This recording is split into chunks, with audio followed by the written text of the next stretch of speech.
G'day and welcome to the PoEsports Report. I'm your ZiggyD, host. Day 2 and 3 are coming in hot and plenty of thrills and spills for you today.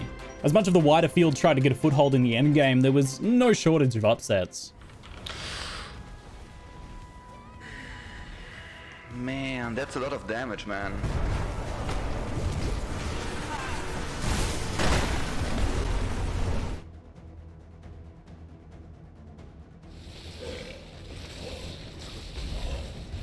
Nope. How funny is that clip?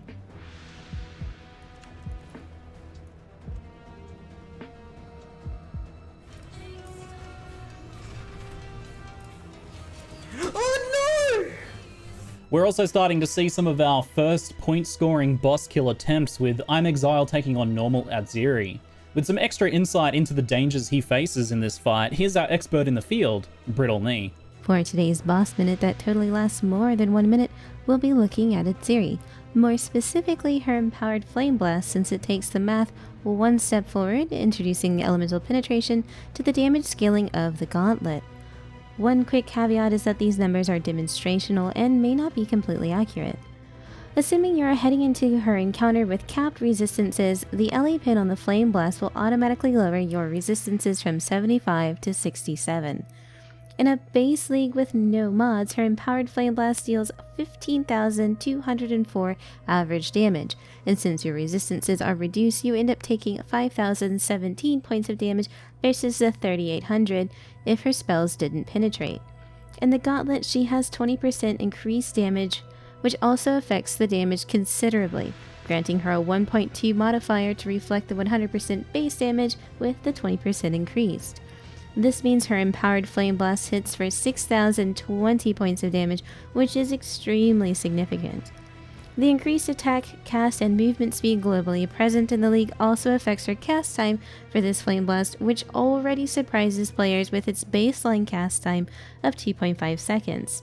20% increased cast speed means she gets the same 1.2 modifier, and her cast time in the Gauntlet is 2.08 seconds instead, which is a magnitude of hypothetical reaction time. This has been another Boss Minute. Congratulations to MrMadakey for what was an extremely confident and clean Aziri kill. Not too long afterwards, Dan also claimed his normal Aziri kill, and both players grabbed an extra point for the scoreboard. I should just tank that Flame Blast, honestly, rather than dodging out, because I didn't know there could have been a Yellow Storm Core or two right there. While MrMadakey and Dan were ascending to Aziri's throne room, Alec Gauntlet headed in the opposite direction, managing to secure an impressively early Delve boss kill and an extra point for the scoreboard. Now, while these gamers were destroying some of the scored bosses, it was actually an unscored boss who provided some of the biggest hurdles for some of our other races. The Hunter, who acts as a gateway to Atlas progression and Awaken to kill points, proved no pushover in the Gauntlet.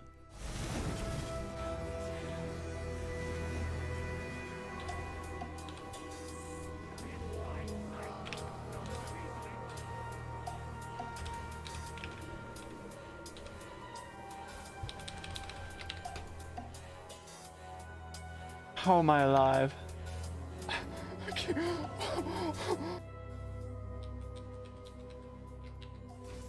Alright, here we go again, boys.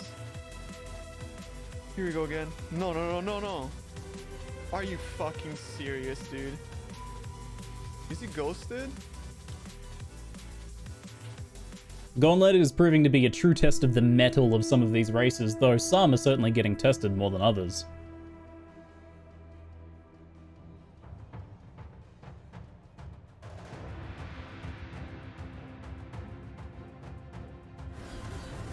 Oh! Those fucking Mervale lads, man.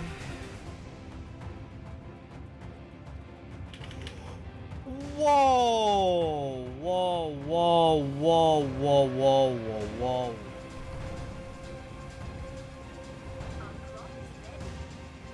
No! Are you fucking shitting me? In Gauntlet, the racers work hard for their points, but with a character death, all points are lost. With the stakes so high, we've brought in an expert in build guides to provide some extra insights into strategies for survival. Here's Mathel with some Gauntlet build advice. Yeah, we're not going to reserve any mana, definitely. Do that, that, I hit up that. Oh, missed that good damage, no sorry. Missed a bit of armor there. 2 points for a jewel. Can't really justify that unless it's actually got life on the jewel too. Yeah, that's good. Definitely want phase acro. Definitely want mind over matter. Definitely want the regen. Everyone goes agnostic too, right? Oh yeah, that's the good stuff. Nah. Right? Missed that one for the resist. And the other side of the equation is, of course, gearing, and those crucial item upgrades have never been more important. As such, solid crafts are definitely worth celebrating. Oh, that's one of the hours I'm gonna use, yes. 5% suffix acquired. Tier 1 fire dispels acquired. Also on fire spells acquired. It's so easy. Like that's all you gotta do.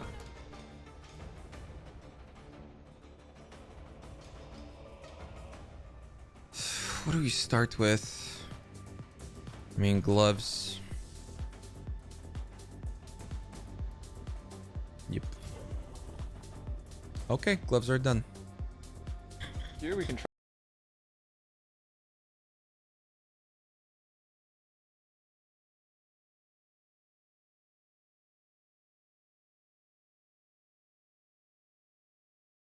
Dude, what the fuck? If you hit wallet influence, I'll fucking be so happy. Please. You can't keep getting away with it!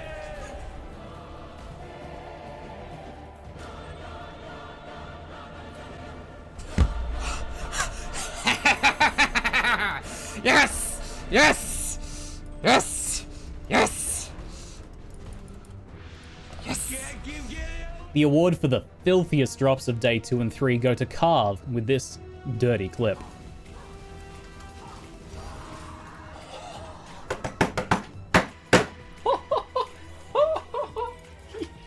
Oh shit, dude.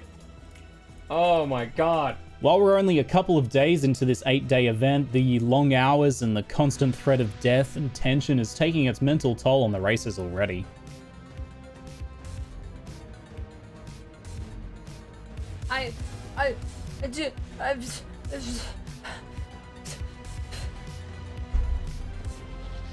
What if they, when they did, what if they did? Honestly though, I hope all is going according to plan this race. Looking forward to Uber Elder. We're doing better. We're, like, if everything... Just kidding, suck my balls. I couldn't read. Oh my god. Actually got me, dude.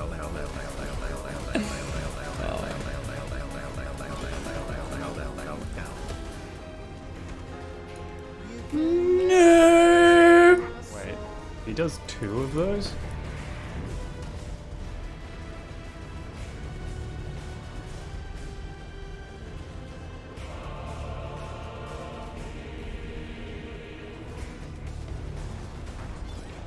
Fucking gaming sleeve power.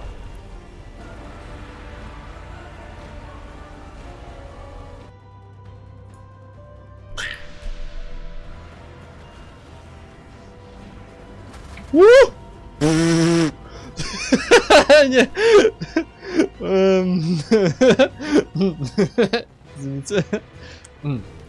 Why you have the mana flask?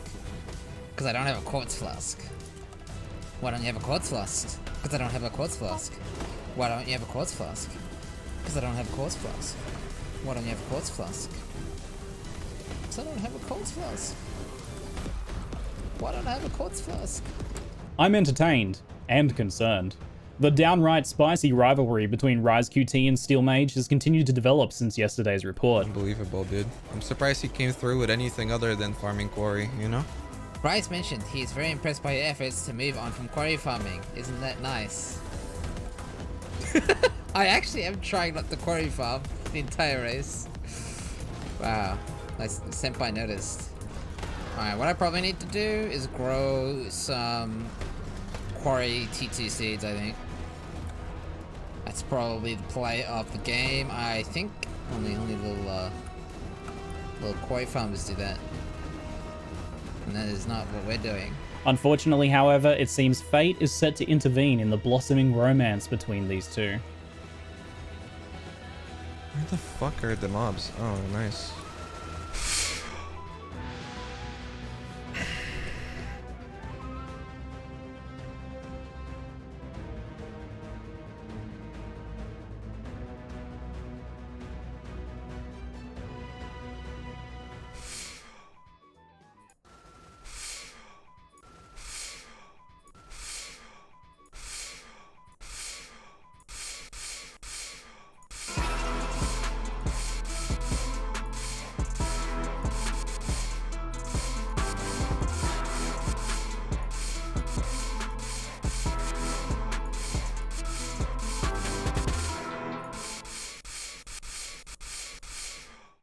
Now I am happy to report that while Rise is down, he is not out, and has re-rolled already and seems intent on getting back into the thick of it. We'll follow up with the story in the days to come. It does, however, turn out that Rise was not the only high-profile upset at the endgame.